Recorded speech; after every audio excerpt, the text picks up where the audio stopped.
would you mind if I grab that end one, just in case I have to get up there and that would be great.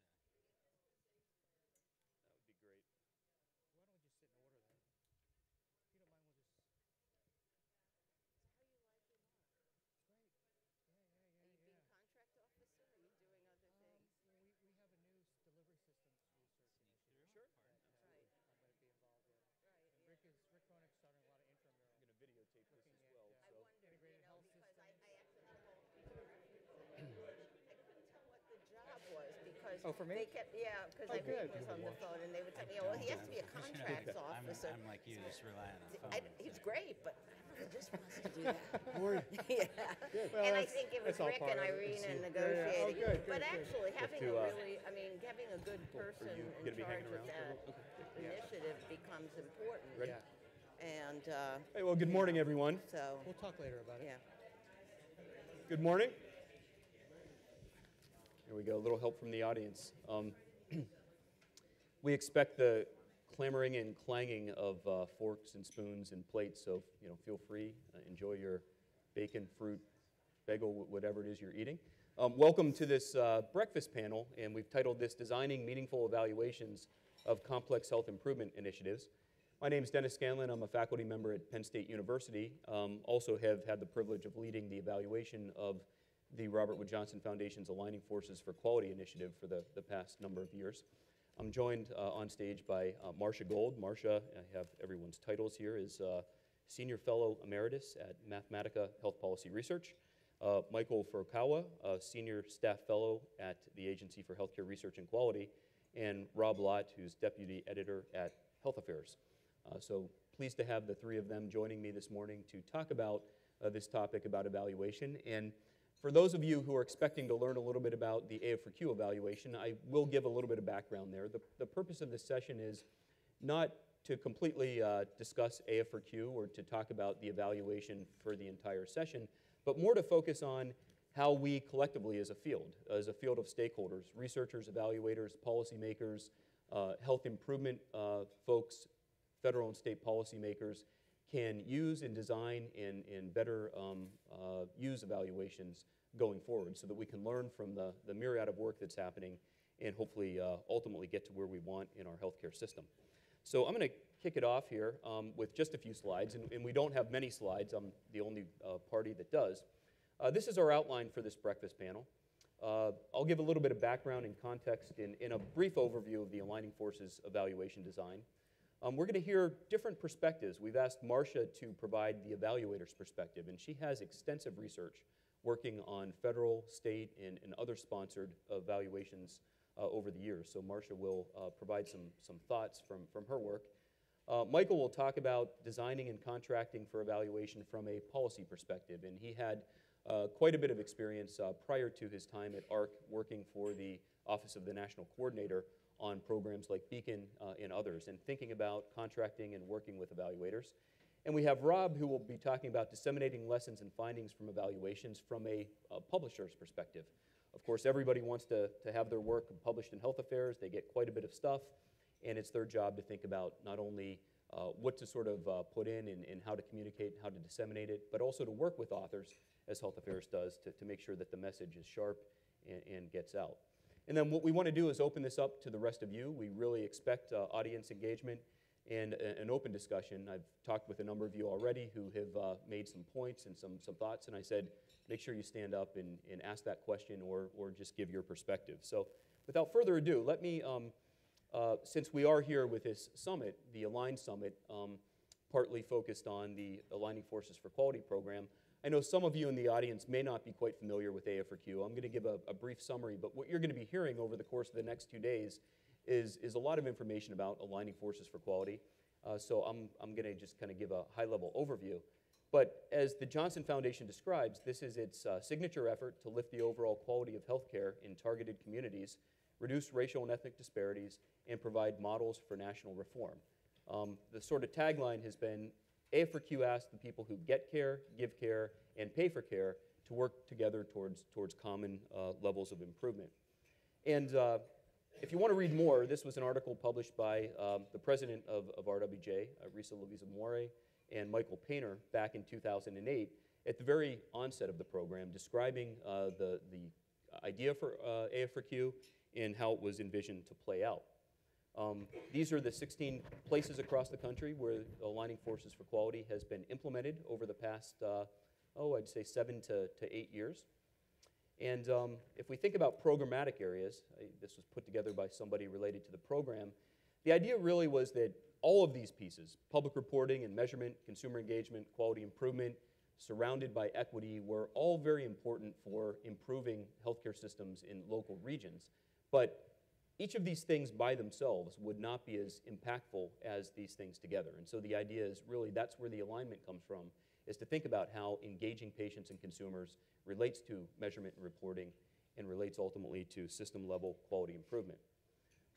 So let me talk a little bit about my role for the past 9 or so years, and it was very nice to come into an evaluation at the onset before the program was put into place. We all have experience as evaluators of coming in a year or so after the fact saying, hey, could you evaluate this program that we started 2 years ago? And from our perspective, we'll do it, of course, but that's less than ideal. It was nice to be able to come in at the beginning and really be part of the discussions and understanding the concept for this program. But our team started with these goals. We wanted to provide inferences about the effect of AF4Q as a whole and in the specific cases, the 16 individual regions, to identify key lessons about AF4Q program design, implementation, and effectiveness. This is, after all, a theory of change and a model for reform. And to expand the knowledge base around community-level health improvement strategies and the collaborative multi-stakeholder approach. So those were our goals. Our approach was to start with a logic model or theory of change, to identify specific research questions related to that, to build data collection and analysis plans based on the logic model, and this would include both quantitative, qualitative, and purposefully mixed methods, making sure that these were designed to kind of speak together, and also to have a formative and summative component. To account for time, and this is a really important factor, significant change evolves rather than happens instantly, as you all know. To apply a standard of proof or evidence consistent with what the program evaluation field demands, and to disseminate both formative and summative findings to target audiences, including the alliances we're studying. And that's an important point because this has to be a partnership. I know we have some of the members of the alliances in the audience, and maybe they will comment either positively or negatively about their experience, but certainly we've attempted to build partnership. Very briefly, this is the logic model that has served us fairly well. It's two-dimensional, so clearly doesn't represent the level of complexity of this program, how it's evolved over time, but I think it has served us well, and a couple key features that I want to point out here. First of all, what the Robert Wood Johnson Foundation provided through its technical assistance providers, through its national program office, was essentially money, coaching, technical assistance, and other resources. And that was given to community multi-stakeholder alliances. Again, the people who get care, give care, and receive care within, or pay for care within communities. The idea was that these folks would coalesce. Of course, often these are competitors, right? These are folks who are working to take market share from each other, who are also collaborating. But the idea is they would get together, they would develop some goals, a vision for how the healthcare system in their community would improve, and they would put forth a variety of interventions around these key AF4Q program areas: public reporting, consumer engagement, quality improvement. Again, the idea was that there would be alignment among these things and that the sum would be greater than the individual parts. The theory was that if that happened over a shorter period of time, there would be some observable intermediate outcomes, ultimately some longer-term outcomes, much more difficult to obtain, but ultimately what these communities are working for: better value care, better health status of the population, so forth and so on. Two other key features I want to sort of mention here that I think are really important and that complicate the job from an evaluation perspective. Aligning Forces for Quality started in mid-2006, for many of the communities 2007, certainly pre-ACA and in many respects pre-significant discussion of ACA legislation leading up to the passage. We know that in any evaluation, historical context, market structure, health reform, all that matters. But the Affordable Care Act, the HITECH Act, all that came about after the implementation of Aligning Forces for Quality, and certainly poses challenges to an evaluator.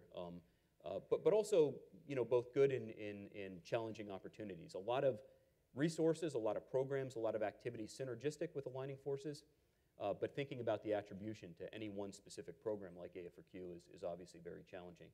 The other piece, which we're really focused on now, is the notion that these multi-stakeholder alliances ultimately would be sustained. That was another goal. Robert Wood Johnson Foundation is wrapping up its commitment to these communities, and it said that it would commit to them for about 10 years financially. The idea was that these communities would sustain themselves and generate enough value that other stakeholders would be willing to support that. So that's certainly one of the outcomes that we're continuing to watch and monitor, is how that plays out across these communities. There are a variety of data sources we use. I won't go into details here, and we have some write-ups for anyone that's interested in some more detail. But again, this is a mixed methods evaluation, including both quantitative and qualitative data. And just as an illustration, this just sort of maps into the logic model how some of those data sources ultimately feed into various components of the logic model and how we're trying to do our measurement for purposes of analysis. So through the course of our evaluation, I think this is similar to many of the evaluations Mike and Marcia will talk about and that Rob has seen. There is descriptive evidence describing the measures and activities, really the interventions of what's happening on the ground. There's conceptualization, and I want to really emphasize this point because through our experience in aligning forces for quality, there were a number of key programmatic terms: quality improvement infrastructure, alignment, consumer engagement. Easy to say and intuitively make a lot of sense, but exactly how they should be measured systematically across communities, measured longitudinally, and used for purposes of comparing and contrasting different communities. We found that we had a lot of work to do in developing measures ourselves. We went to the literature, we tried to see what the literature would provide, and in some cases it was very helpful. But in many cases, we needed to start with conceptualizing and then moving to measurement, testing those measures, and a lot of our work is really focused on that. Certainly documenting trends on key outcomes and processes, and ultimately, where possible, trying to assess causality. And anyone who's a researcher or evaluator knows that's the most difficult piece, particularly with this attribution issue, given all the other things going on in the environment. If you think about stages of the evaluation, and Chelsea from our project team put this together about a year or so ago, a little bit of retrospective, but also showing where we're going. Early portions of our work were focused on the development of the evaluation. The formative piece, really understanding what was happening, why it was happening, how there was variation across the different communities and programs, and describing really the why. Why was the work proceeding the way it was? We then transitioned to more of the summative phase, and that's really where we're at right now. We're really looking at those long-term outcomes that we set forth for the program, how the communities are doing, and in many cases relative to controls that we've established as part of our evaluation design. So the last thing I want to talk about before turning it over to Marcia are, from my observation, some of the common evaluation challenges that we've certainly faced, that I've faced in other work like this that I've done, and in talking to other evaluators, reading other work that is pretty common. And I think it's good to recognize these up front when either developing a program, contracting for an evaluation, or thinking about designing an evaluation. First is really coming to clarity on the program theory of change or the logic model. For many of these things, by definition, they're really tests of hypotheses. We have a grand idea that if a certain number of stakeholders will do the following, that will improve our healthcare system. And as I say to my students, we do research because we don't know the answer to questions. If we knew the answer, we'd be unemployed as researchers. There's a lot of we know certain answers, we operate on the margin. But with many of these programs, we're putting forth a theory of change, believing that maybe it'll work, hoping that it'll work, but we want to evaluate and we want to measure. I think for the researcher, understanding the assumptions about and the measurement of key program concepts and how they're meant to link together and ultimately generate those outcomes is something that is very challenging at the outset, particularly for a program that's generated by a variety of stakeholders. The ambition for program outcomes is also a challenge, and this is not meant to be a negative. Funders very clearly want to motivate. They want to motivate their grantees to do well, to change the world, to achieve, as some funders have described to me, stretch goals. Evaluators, as I say to people, when I went to evaluator school, never went to evaluator school, but when I did my research training, You know, we take goals very seriously. If you tell us your goal is to change population health, we put that into our framework and we think about evaluating that. And there's often a little bit of tension or challenge when the goals are modified over time. So there's various kind of purposes or reasons for different stakeholders to think about goals a little bit differently. Certainly the appropriate time horizon to observe the expected impact. There's a lot of spillover or temporal trends. We've seen that in this evaluation with both the passage of HITECH and ACA. There's a lot of folks wanting the summative findings yesterday. Many of you in the audience and many others always ask me, and it's the common question to ask the evaluator. So, you know, bottom line, what have you learned?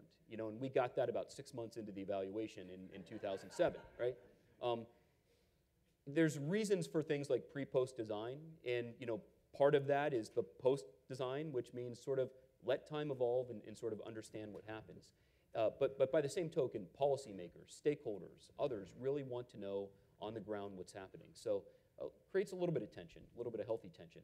Certainly few degrees of freedom when you go deep into 16 places across the country rather than, you know, the 350 or so MSAs that we have in the United States. There's certainly variation in intervention strength, intervention fidelity, and attribution. Summarizing across multiple measurements, external validity, cooperation from program stakeholders, which I have to say has not been an issue in this evaluation. We've had great cooperation really from all parties, and as well as adequacy of resources relative to studying this program. And I think at the end of the day also seeing it to the finish line and remembering that we're doing this to learn. So everybody moves on, goes to the next thing, but I think it's important to realize that, you know, one program and findings from one program can inform another, even if the other program is somewhat different. Let me just say that, as you all know, there are many complex adaptive systems and system changes happening. This is not even the half of it. And I think this is very important, obviously, to learn, to study. These are some of the federal initiatives. There's many things happening at the state and local level. And we need to understand, we need to learn, and we need to think about how to improve the system. So with that, I want to turn it over to Marcia Gold to give her perspective of someone having done these evaluations for a number of years. Marcia? Okay, great. You said it all, or a lot of it, I think, and that was a really good overview. And I think, you know, I was reading the articles on your evaluation, and some of the ways you've handled these challenges, I think, of state of the art with what we need to be doing and what I've seen people do in some of the better evaluations. I wanted to stress sort of 3 points from my experience that pick up on some of the themes you did. One, logic models are critical, or theory of change models, whatever you call them, though their form and use will vary. And there's sort of two really important things that I think these do. One is they clarify how it's supposed to change. I mean, what did you do to do whatever you expect? And that surprisingly is not very well laid out often and is really critical and can actually help programs, if they're open to listening, figure out what's there, or even help them with implementation planning. Whoops, we have to hire someone, maybe we should start. You know, that kind of thing. But also, what some evaluators leave out is the contextual factors. You know, the cookbook, input, process, output, and the outcomes, and they get that all there. But I think, especially for complex evaluations, what's really useful is figuring out how those externalities, what's outside of what you're consciously doing, can affect what happens and how you work at it, and sort of feedback loops and all sorts of other things that are more complex, and figuring that out becomes important. I've worked, you know, in some of the programs. I can tell you two I worked on, one where this was very helpful and one where I'm not sure the client liked it too much.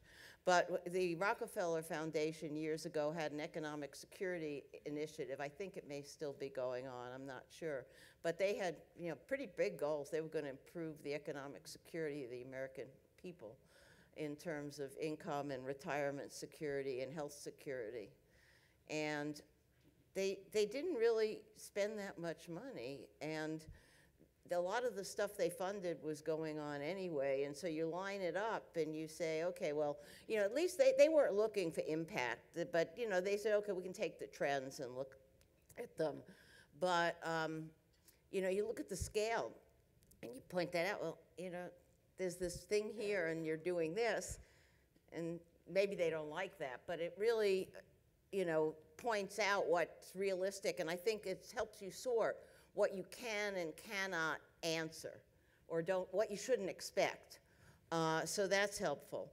Another was in the High Tech Act, which we're the global assessor, which is sort of the whole act and what it does. And there's a number of ONC programs embedded in that, and David Blumenthal's done a great job of conceptualizing and laying it out. But one of the things they didn't do, it was there. It just wasn't laid out, was, okay, how do all those programs fit together to drive that model, and what things are going to drive change? I mean, the basic model was you get people to take electronic health records, they exchange information, and then that results in meaningful use, and that improves care and outcomes. But what it really drives electronic health records take up? What drives health information exchange? And initially, we just looked there, and we figured out what the 4 drivers are, and we could map which programs and which policies related to those. But then it was clear, and I don't think anyone was surprised at this, that some of the most important drivers depended on things that were outside the reach of the program. And so we published that in Health Affairs, and I think, I went back and read it, and I think it's going to be very helpful in helping ONC tell their story, or who knows, because everyone packages their own things differently. That's the other problem.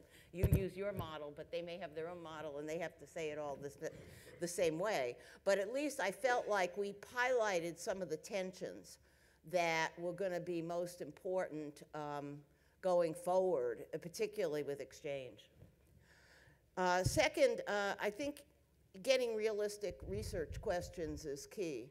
I mean, these things are complex. You could study everything, but you have to relate them to goals and clients' needs. And in the article Dennis published, they have a list of, you know, sort of here are the different things and the questions, and they fit on one page, so they had to make some choices, I assume, in doing that, and that's important. One of the things that I was pleased to see, because I think evaluators often underestimate the value and the interest in formative information, what the initiative does, its short-term results. They're important. They can build awareness, and they can satisfy some short-term learning. And people give short shrift to that because most of them are trained to focus on the regressions and the impact analyses. Not most of evaluators, but the economists that do evaluations. So, and one of the other things I think that people underappreciate is the systematic and hard data collection that underlies formative analysis. There's a ton of documents you need to go through.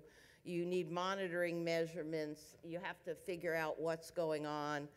And probably most important, you have to separate. You can get lost in the forest so easily. You have to separate what the key points, what's it saying about how the programs work and don't work. And I guess from my perspective, that's best with taking some sense of both getting some solid measures for some things so you can watch them, but not assuming that the data are going to tell you the answer. Some of the most useful things I found out in evaluations is when I'm doing an interview and someone's telling me something that doesn't match with something I heard from someone else or knew. And it may not have been in the protocol, but I've pushed on that difference and come back with people and tried to figure out, because when you do that, you figure out what's missing. And there is a certain, I may be on the old school, but I think there's a certain amount of intuition and art of sort of interpreting what you're hearing that you should match with detailed metrics and counting and all that other stuff. But the metrics won't substitute for figuring out what's saying and coming up with it. And when you're doing that, you know, especially on the formative side, well, on all the sides, the communication and the reports should reflect the needs of the audiences that you have, and especially your client. It's not just a journal article. You need to reach different audiences with different feedbacks. A lot of the CMS evaluations have quarterly monitoring reports that they give back to sites.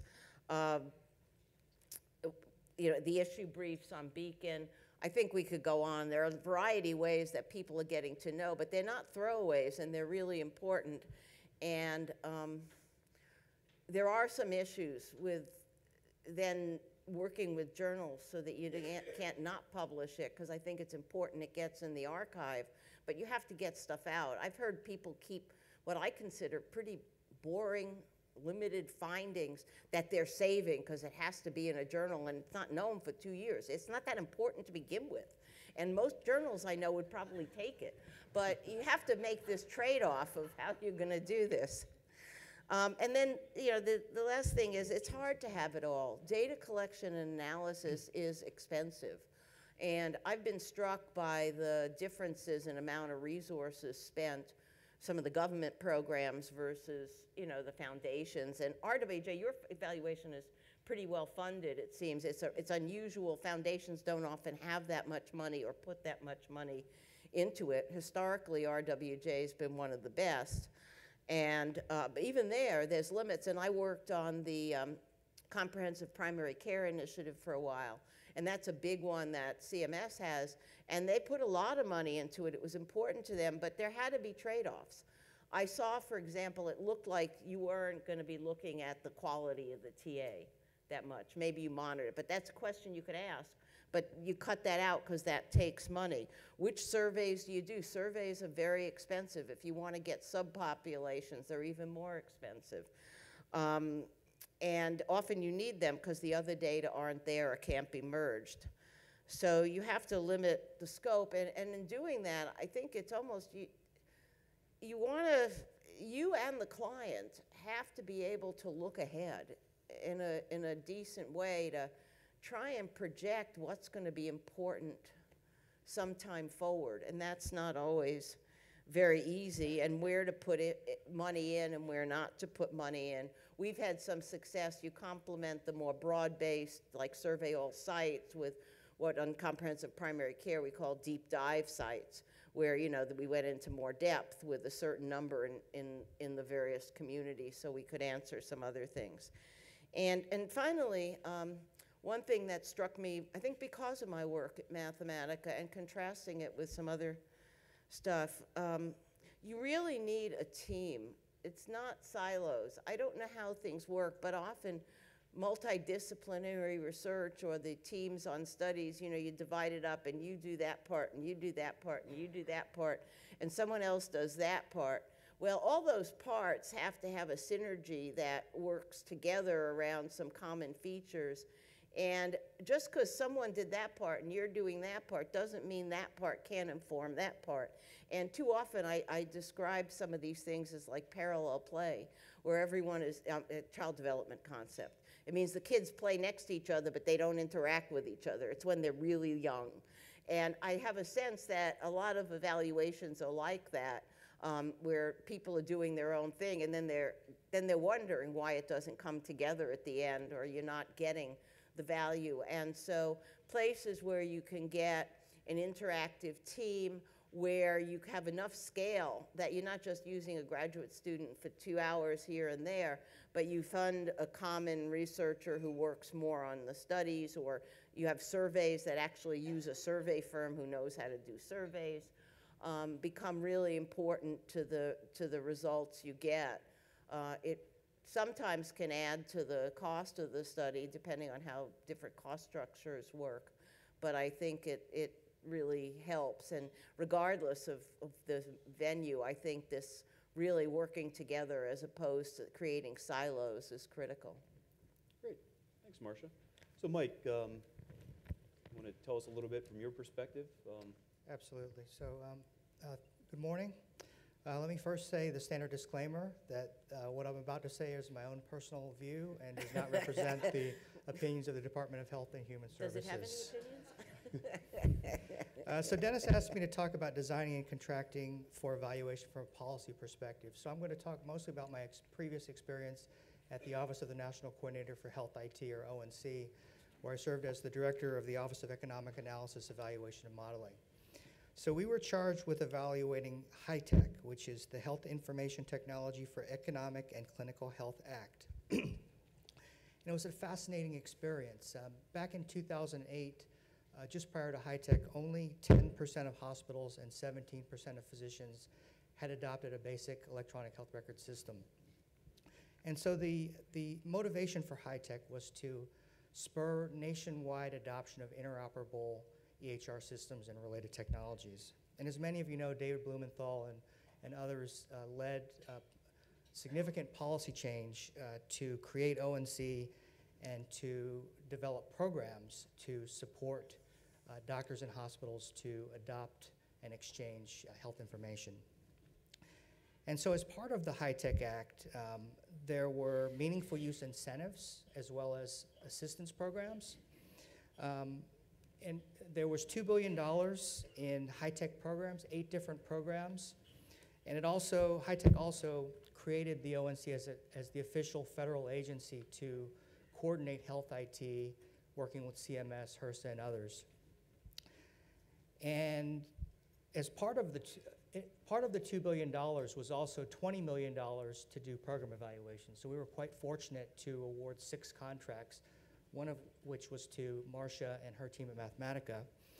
And really to go in from the beginning as the policy was being developed and the programs were being implemented, to start to think about the evaluation from a design perspective and then to actually implement the evaluation. So for the next few minutes, I'd like to talk about some of the challenges with HITECH evaluation and then focus on some takeaways that we learned in the process.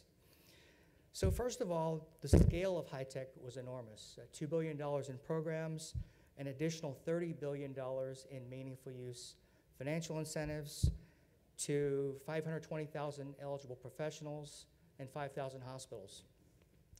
HITECH was involving beacon communities. Many of you are familiar with those. There were 17 of those, but there were also 62 regional extension centers in local communities. 56 states and territories received state grants to do health information exchange. There were a number of workforce programs at the community college level, the university level, for curriculum development and a competency exam to support implementation and innovation. And so just the scale and the scope of HITECH itself posed many evaluation challenges. What was the intervention? So beyond health IT, meaningful use, we're talking about technical assistance, we're talking about quality improvement enabled by health IT, we're talking about other types of training interventions. Just trying to get our arms around that and be specific about what we're talking about was a challenge. And then the timelines. So HITECH was enacted in 2011. Programs were being defined. At the same time, evaluation contracts were being awarded. So it was a real challenge to develop statement of works, to define the evaluation plan when the policy and the programs were still in development. And then another challenge relating to timeline was just the nature of change in the health IT environment. Consumer engagement was coming on, and so a new Office of Consumer eHealth was launched at ONC, and the evaluations had to think about how we add this new component of patient portals and patient-oriented technologies into our evaluation process. Also, the regulations itself were changing. So HITECH, in the Act, it specified the programs and the requirements, but meaningful use itself, which was the ultimate goal of HITECH, was still in development. And so one of the major challenges for the evaluation was monitoring that, monitoring how the requirements rolled into the program, and ultimately how we would measure these concepts going forward. So some takeaways. Probably first and foremost was engagement with the leadership. So Dr. Blumenthal and Dr. Mostashari and others really took a very active role in program evaluation. Even reviewing deliverables themselves, participating in presentations that our contractors would present on formative findings, and really helping us think through the strategy at the beginning. So I recall fondly meeting with David, talking about the global evaluation, for example, and how we would think about it as a process to get to understanding how Health IT enabled the triple aim. And it was really exciting and a pleasure to be part of that process. So leadership was critical. A strategy. We were fortunate to learn from Aligning Forces for Quality. Some of their work had been published on their design. Marcia had a wealth of experience, so we leveraged our contractors to develop frameworks. So the high-tech framework had been developed. Marcia and her team sort of developed the interdependency framework, we call it, of the drivers of adoption and exchange. So having a plan, a strategy for the evaluation was critical. Probably the most important and dear to myself was leveraging data. My team and I had a mantra, make data come alive. And so it was challenging. We had a lot of new concepts. We had to measure meaningful use functionality. We had to measure adoption and uptake on the ground. So we had a lot of original data collection. And we were fortunate to partner with NCHS, the American Hospital Association, local organizations to do surveys, to do some of our own original surveys. So we went through OMB clearance to do some of our own surveys, particularly on workforce and the REC program. But we combined this with administrative data. So one of the uniquenesses to high-tech is these were cooperative agreements where we could build into the program the directive for them to report on program milestones, characteristics, and et cetera. And so we were able to get some unique data from the regional extension centers, from the health information exchange programs, the community colleges, to really inform where we were in terms of context, to monitor progress, and ultimately to use this data in our final evaluations. So the fourth takeaway was partnering with the programs. We were an office within the ONC. We were new as well as the programs being new, and so we took an attitude of being embedded evaluators, so similar to embedded journalists, where we would attend program staff meetings, we would talk to them regularly, and then there was an exchange of information, so they would provide feedback to us on our evaluation deliverables, and so it played a critical role in us communicating with our contractors how the policy was changing and the program evolution and how we could get that into the evaluations. So finally, facilitating dissemination, and particularly formative feedback. Things were changing rapidly as high-tech rolled out. Something notable called the ACA came down the road just 2 years after high-tech. And so getting the information out was a critical goal of ours, and we created a dedicated website to publish policy briefs. This website also had a dashboard, the Health IT dashboard, where we reported on EHR adoption and meaningful use, made that available at the local level, so hopefully local communities could see where they were with Health IT. And finally, we wanted to have a lasting impact for research. So we promoted peer review, and we funded some special issues of journals because we felt like learning from the evaluation process was as important as getting the policy findings out. And so we have continued to support both the process of evaluation as well as trying to learn from the outcomes. Thank you. Great. Thanks, Mike. That's a good segue, thinking about dissemination, to Rob. Now, I'm going to paraphrase, I think, something I heard Marcia say earlier, which is something like any small, meaningless finding you can always find a journal for, but not at Health Affairs, right? That's right. We generally shy away from small and meaningless findings. But thank you for the invitation. I'm really glad to be here. I sort of took the invitation as a question of how do we evaluate the evaluations or the evaluators' work? When sort of thinking about this type of work,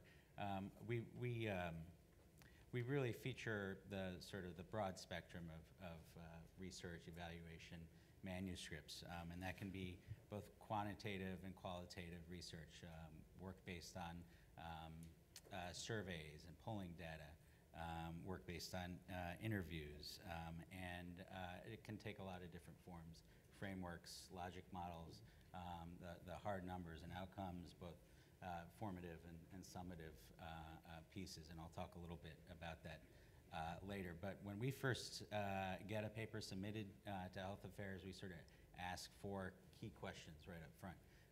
First, is it relevant and timely? Does it sort of address or attempt to answer a relevant and timely question? Second, is the data credible and reliable? Are the methods and analysis strong? Is it a sort of reliable, sustainable approach to evaluating, analyzing that data? And then finally, are the results specific? What is the sort of it's a tough one, specificity of the findings? And if you sort of check off all those boxes, that's sort of our sort of first gate point of entry. And then from there, we ask you to sort of think about the audience that you're talking to. Are you just talking to your peers? Is this a sort of internal conversation amongst your colleagues? If so, then maybe an interdisciplinary journal like Health Affairs is not the best venue. However, if you're sort of trying to reach a lot of people, if you're trying to disseminate that knowledge and really speak to policymakers, that's sort of what we're looking for. At the end of the day, the work is what matters, and if it's of value and use to a policymaker, that's really the impact we're looking for. And now, who is a policymaker? That's sort of become a kind of mythic, character that we're trying to reach. And really, anyone can sort of fit that model. It's senators and congressmen. They're 25-year-old staffers working on the Hill, folks working at agencies, local, state, federal, advocates and researchers. The key sort of factor we think about when asking that question is, are you talking to a broad audience and speaking in a language that a lot of different people can understand? Just a few final thoughts, and then I'll turn things back over. The formative versus summative, one of the questions we often get is, should we wait in 3 years and put it all out there, or is there value to getting something out there early? And really, that it is a dilemma for us when we get a submission of a sort of early results, early evidence. The question is, will we be interested 2 years down the road if not much has changed? And that's sort of really the distinguishing factor that we're looking at for those sort of subsequent submissions. Really, does it offer something new? Does it has something changed? Has your approach changed? Is there another way that you're looking at it? If not, if it's just sort of confirmation of what you initially put out there, we're less likely to publish it. That said, we have a lot of venues for sort of early evaluation, early results.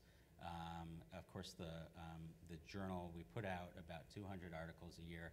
We get about 1,400 submissions, and so we can't take everything that we want to publish, but we do have other outlets. Our health policy briefs.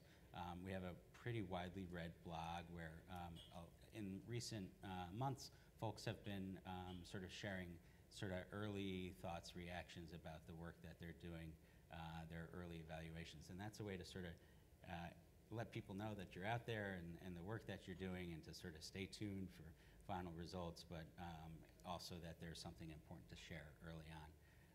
And then finally, a question we often get asked sort of in this context is, if a paper is submitted by the sort of sponsor of a project, does that sort of give us pause? Are we reluctant to publish a paper coming from the people who are sort of funding it, sponsoring it? I guess the short answer is yes and no. It does give us pause. It sort of raises a flag, but that alone is not really we're not going to reject a paper for that reason alone. Everything is peer reviewed and double blind. So really, if a paper is biased, then that process should sort of pick up on that. If not, then it stands on its own. And again, at the end of the day, if a paper and the work is sort of stands on its own and is reliable, timely, credible, and has policy relevance, then that's what matters most, regardless of sort of who the names on the byline are. I'll stop there. Okay, great. One of the things we want to do is we want to encourage the audience to ask questions or share your experiences. We have someone, I think, roaming around with a microphone, so if you just simply raise your hand, we'll queue up your question while we're waiting to see if we have any audience participation here. And it looks like we have a couple up here, but let me ask, while we're waiting for the microphone to get over there, I'll ask all three of you to maybe briefly respond to this. A lot of programs, whether it's by private foundations or even some of the government programs, often target and select the, quote, best performers. Communities, institutions, organizations, people who are, sort of ahead of the curve, if you will, doing some innovative things. And of course, from a learning perspective, that can sort of impact, what is the generalizability, sort of who learns from the fact that you're targeting a group of folks who are either interested or motivated or have experience. And this certainly enters from a research perspective. I'm sure, Marcia, you've had experience with this, and Mike, it sounds like, the Beacon program, for example, I think was selecting, based a little bit on some of those criteria. Rob, I don't know if this kind of is part of the discussion at the table at Health Affairs, but I'm wondering, on that topic of program selection, if each of you have some thoughts. Yeah, I mean, I guess you're obviously getting to the issue of generalizability or spread versus did it work. I mean, program sponsors have to pick the settings that they think are going to best help them do what they're trying to do. And there's good reasons sometimes for going with places that have more already in place or other things, because maybe it's the climate that you can at least see if what you're thinking makes sense. What I'm not as sure happens, well, what I'm sure doesn't happen as often as is people are not systematic enough about characterizing the community studied versus the general communities and looking at variation within the communities so that you can try and sort of talk about which contextual things are really important in success and which aren't, and where are the findings relevant. Not sure I believe well, Pauly and his, we're going to find out what works where and everywhere and exactly right. Sort of like comparative effectiveness, I think it's almost, it's too grandiose for the research knowledge that we have. I mean, you can't pinpoint which communities to put what in, but you can do a better job of sort of saying, look, this really requires an urban scale, or this requires an underlying HIT infrastructure, or this kind of works in communities that cooperate, ones that are really competitive, it doesn't work, or if you have a lot of docks spread all over the place versus a more integrated system, this will work better. And partly, I'll get back to ARC and you, I've been after people forever to get better contextual variables for markets at the national level. So, I mean, it's sort of stupid to do a whole study and you're controlling for number of hospitals or something. The variables that we have on the way markets differ are just really lousy for answering what we try and need to answer. So ARC is, there was an RFP, right, that recently to try to address some of that, but that's, Sure. Talk about, with There Beacon, I think, yeah, I think ARC came out with Characteristics. one that, this summer, but just to speak to your point. But Mike, in thinking about Beacon, for example, Sure. and then thinking about contracting for evaluation, was this, so there was as I understand it, a purposeful selection of, sort of communities that had some features on HIT. What challenges did that pose for the evaluation contracting? some interesting challenges. So there were 17 Beacon communities. At the outset, these were communities expected to be advanced in health IT. Surprisingly, we found that that was the distribution of it in terms of advanced. Some were advanced with EHRs, some were advanced with health information exchange. I think the novelty of what we were trying to accomplish is no one had yet achieved meaningful use. And so as a new concept, we had that to base the evaluation on. And also the other interesting thing about Beacon is the beacons themselves had a unifying program, but each beacon decided to focus on different interventions. So some were building and strengthening HIT, for example, expanding a community-based health information exchange. Others were doing health IT-enabled quality improvement and doing more population health-oriented activities. And so it was sort of a blessing and a curse. We had some really advanced communities where we could learn from them, sort of use them as the case studies to see where they were, what are the lessons from early implementation of say, exchange. But the curse was sort of trying to look across the beacon. So what's the beacon effect? I think there's heterogeneity in the type of intervention as well as that selection issue where clearly some of the beacons, if not all, had some unobserved advantage perhaps in being named one of the program. Is this issue of selection something you guys think about, Rob? It is. I think above all, we look for variety. It's important to have the success stories and to really point to folks that are achieving their goals and really sort of sharing lessons learned. But it's also important to sort of take that that example of how a similar program failed and ask why, and then finally to sort of take that that big picture across the board and see how different folks are responding in different ways. So we're not partial to one or the other approach. I don't think we're going to put a theme issue out about just great teams doing great work. There's got to be a little bit of everything there. Mm-hmm. Good. So I know we had some questions in the audience, and someone has the microphone?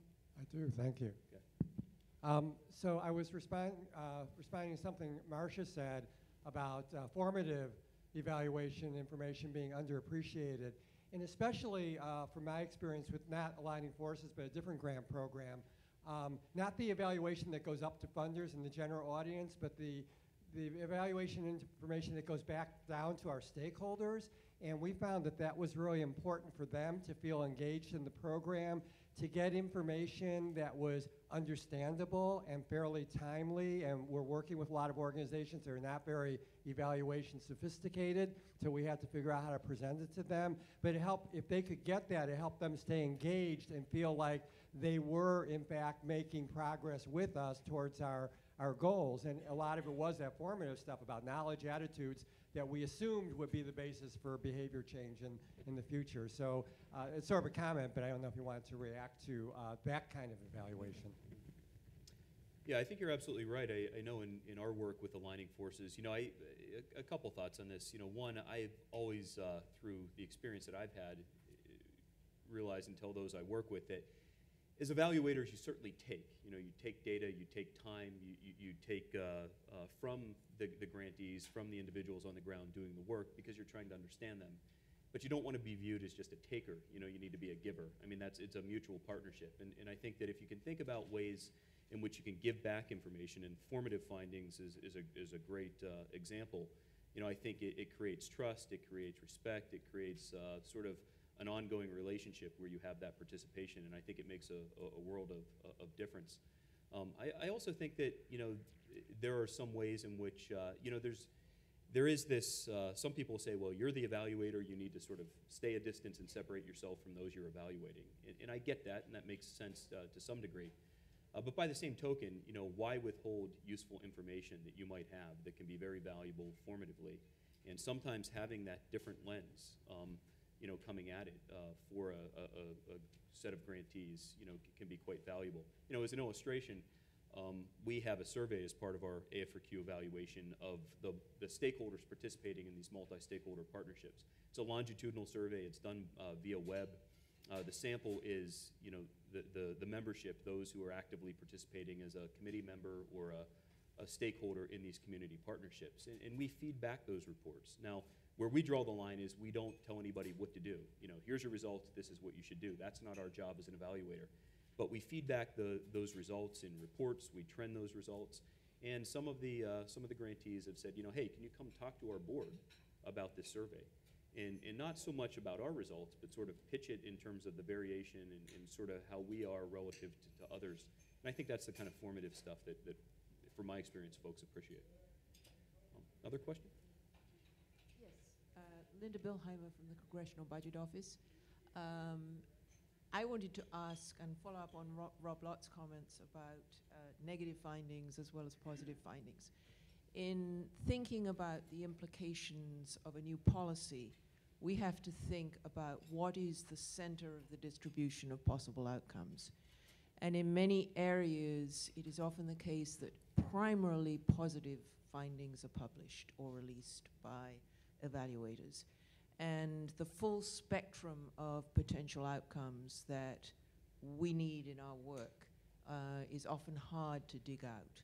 So I just wanted to sort of follow up with that to all of you about how you think about negative findings, how frequently they are published compared to the more exciting positive breakthroughs.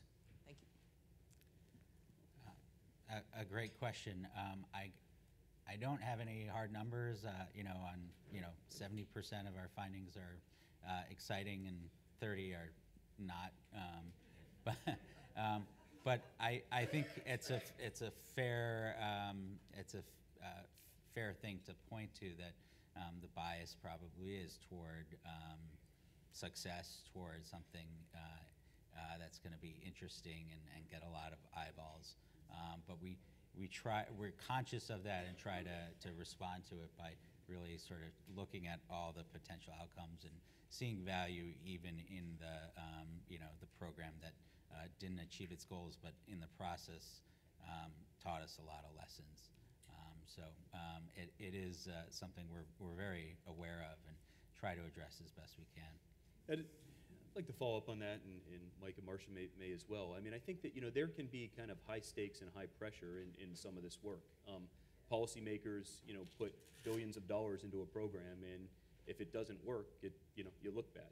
Funders really commit themselves and their staff and their resources for a number of years in this theory of change, and if it doesn't work, and I think it's worth stepping back and pausing and saying, why are we doing this? Again, if we knew what worked, presumably we would go there and we would fix it.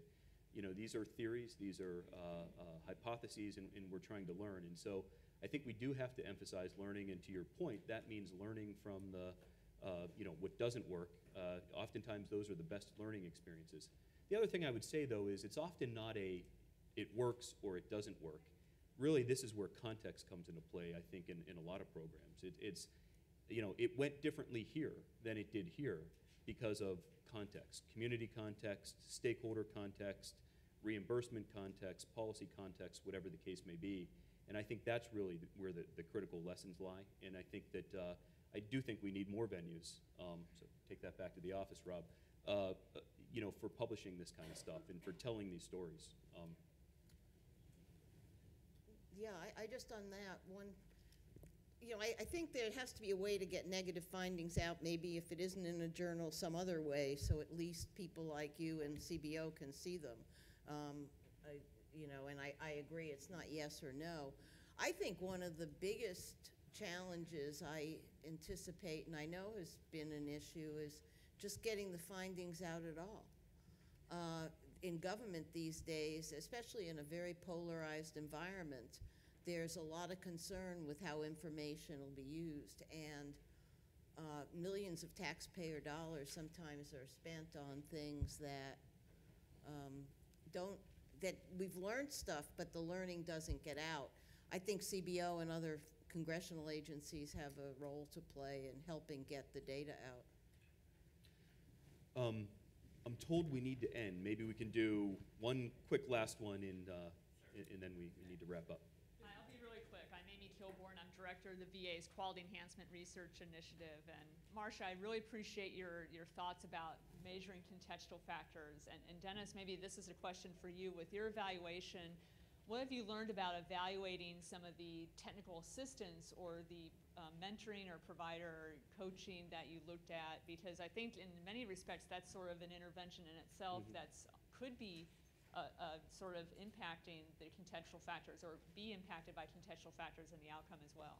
Yeah, no, I think you're absolutely right, and maybe because we do have to wrap up, what I'd say is that area is a fascinating area in and of itself, because in a program like AF4Q, a lot of the technical assistance is being requested by the grantees, and so it's sort of endogenously determined by sort of what they need and what they want, and oftentimes the program has evolved over time to going from more of a here's sort of what you can have to tell us what you want. Not only tell us what you want, but tell us the timing with which you want that, and even recommend who you want to work with. And so there's different approaches to technical assistance, which I think are very important to monitor. But with that, I want to thank our panelists. I want to thank you as the audience for participating this morning, and enjoy the rest of the meeting. Thank you.